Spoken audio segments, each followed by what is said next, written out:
अब सबसे बड़ी जिज्ञासा लोगों में ये है कि अब आपके अलायंस में सीटों का बंटवारा कैसे होगा, और ये भी अजीब है कि बंटवारा और अलायंस का सारा पूरा हुए बिना, अनाउंसमेंट के बिना बीजेपी ने तो अपने कुछ कैंडिडेट भी घोषित कर दिए। देखिए, हम लोग साथ में बैठे 80% सीटों पर हम लोगों ने अपना मत बना लिया।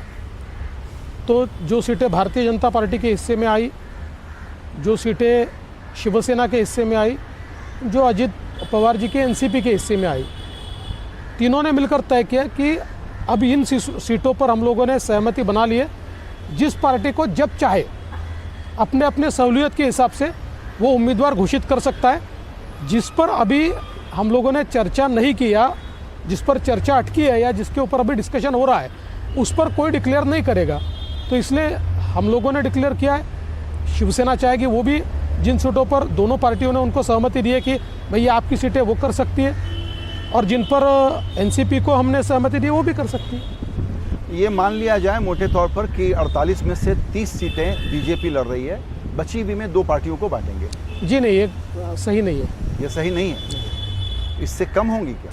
देखिए, अभी इस प्रकार से बात करना ये अलायंस के धर्म में नहीं बैठता। ओके, एज अ प्रिंसिपल समझने के लिए कि लोकसभा में बीजेपी को बड़ा हिस्सा मिले और विधानसभा में क्षेत्रीय पार्टियों को बड़ा हिस्सा मिल जाए, ये फॉर्मूला, थंब रूल तो सही है?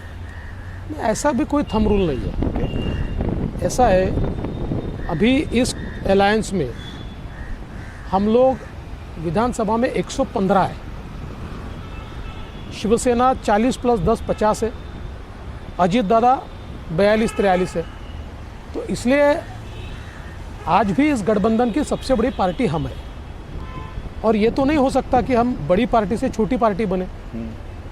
तो ये हमारे दोनों पार्टनर भी समझते हैं। हाँ, मैं इतना ज़रूर कह सकता हूँ, दोनों का पूरा सम्मान रखा जाएगा और पूरे सम्मान के साथ हम लोग विधानसभा का भी अलायंस करेंगे।